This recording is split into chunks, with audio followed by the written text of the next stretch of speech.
Pemirsa yang berbahagia dimanapun saudara berada, besar harapan saya saudara senantiasa dalam keadaan sehat. Assalamualaikum warahmatullahi wabarakatuh.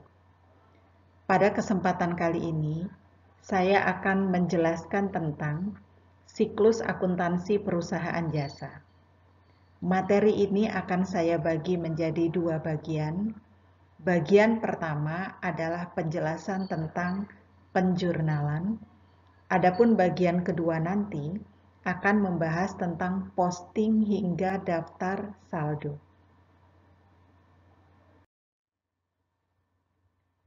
Kita mulai dengan transaksi, saudara. Pada 2019, Cantika mendirikan sebuah perusahaan jasa yang berbentuk perseroan terbatas. Perusahaan yang bergerak di bidang jasa perawatan dan perbaikan berbagai peralatan elektronik ini diberi nama PT Bangun Jiwo. Perusahaan ini beroperasi di wilayah Yogyakarta. Pada 1 Desember 2019, PT Bangun Jiwo menerima uang tunai sebesar 150 juta sebagai setoran modal dari pemegang saham. Saudara, untuk keseluruhan transaksi ini, akun yang kelak akan digunakan oleh PT Bangun Jiwo adalah kas, piutang usaha, yang di dalam kurung ini adalah nomor akun ya, kemudian peralatan usaha, bangunan, tanah, utang usaha, utang bank, modal saham, pendapatan, dan dividen. Saudara, apabila perusahaan sudah menyajikan nama akun beserta nomornya, maka kelak ketika menjurnal, kita wajib menggunakan akun tersebut. Sehingga berdasarkan transaksi dan nama akun serta nomor yang sudah diberikan tadi, maka kita bisa melakukan penjurnalan. Yang pertama kita akan bentuk jurnal umum dulu dengan format seperti yang tersaji di sini. Lalu kita beri halaman 1. Kemudian di sini ada kolom tanggal, keterangan, referensi, debit, dan kredit. Saudara, kolom tanggal di bagian kiri kita akan isi bulan diikuti dengan tanggal.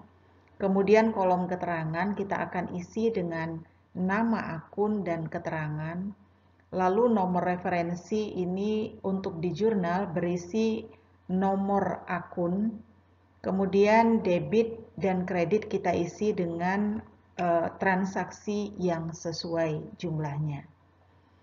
Nah, di sini tadi transaksinya adalah setoran modal, maka kita akan debit kas 150 juta. Pada sisi lain kita akan kredit modal saham 150 juta. Tidak lupa kita isikan nomor referensinya. Lalu kita buat keterangan mencatat setoran modal awal. Transaksi yang kedua, tanggal 5 Desember 2019, Cantika sebagai pemilik menyerahkan lagi sebuah ruko beserta tanah yang masing-masing seharga 250 juta dan 200 juta sebagai setoran saham tambahan bagi PT Bangun Jiwo. Maka atas transaksi ini, kita akan mendebit bangunan 250 juta, tanah 250 juta, dan sisi kreditnya adalah modal saham 450 juta. Tetap terjaga keseimbangan antara jumlah sisi debit dan jumlah sisi kredit. Transaksi yang berikutnya, PT Bangun Jiwo membeli berbagai peralatan elektronik seperti komputer, printer, obeng, solder, dan sebagainya seharga 17 juta. Pembelian dilakukan secara kredit. Dari transaksi tersebut, maka kita akan debit peralatan usaha, adapun sisi kreditnya adalah utang usaha senilai 17 juta. Maaf, ini nolnya kelebihan ya. 17 juta. Kita akan lanjutkan.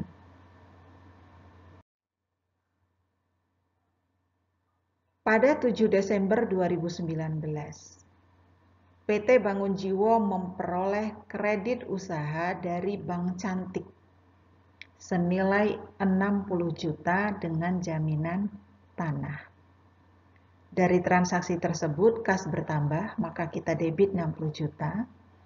Pada bagian lain, utang bank juga bertambah. Maka kita kredit utang bank 60 juta.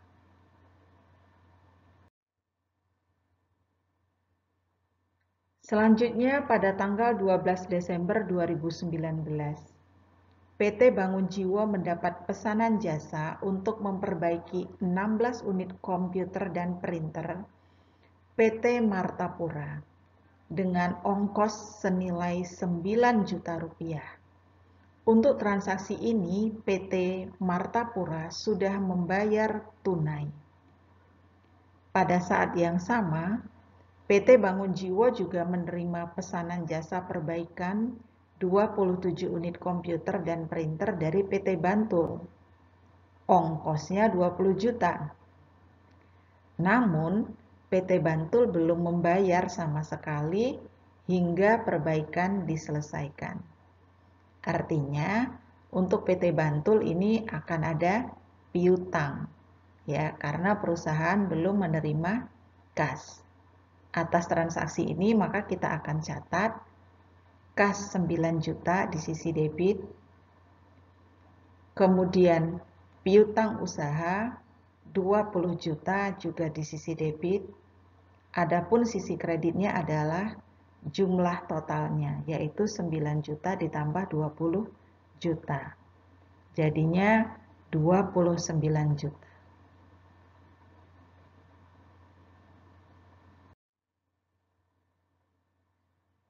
Transaksi yang berikutnya, saudara, pada tanggal 25 Desember 2019, PT Bangun Jiwo membayar berbagai beban. Adapun beban tersebut adalah beban tenaga kerja 3.500.000, beban perlengkapan sebesar 2.300.000, dan beban bunga 1.200.000 rupiah. Atas transaksi ini maka kita akan mendebit beban-beban dan mengkredit kas.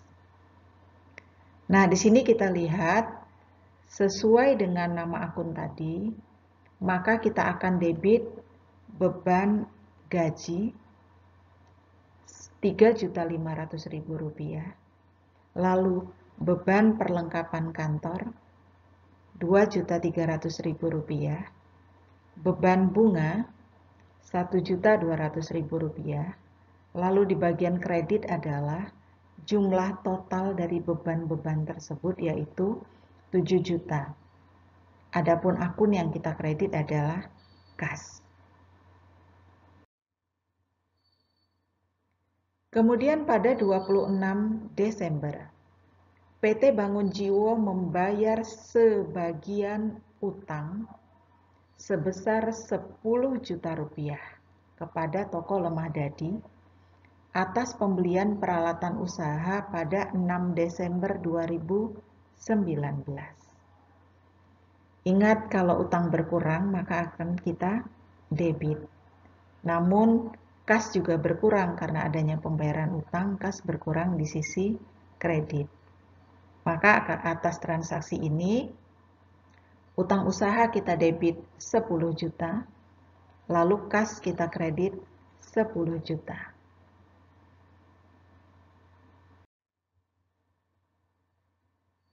Selanjutnya, saudara, pada 28 Desember 2019, PT Bangun Jiwo menerima pembayaran sebagian piutang usaha dari PT Bantul sebesar 12 juta. Kalau ada pembayaran piutang usaha, berarti piutang usaha atau tagihan kita kepada pihak lain, dalam hal ini PT Bantul, itu akan berkurang. Berkurangnya piutang usaha akan kita kredit. Pada bagian lain, ada kas yang diterima, maka kas akan di debit. Dari transaksi tersebut, maka kita debit kas 12 juta, pada bagian lain kita akan debit piutang usaha 12 juta. Transaksi berikutnya, pada tanggal 30 Desember 2019, PT Bangun Jiwo membagikan dividen sebesar 5 juta kepada pemegang saham.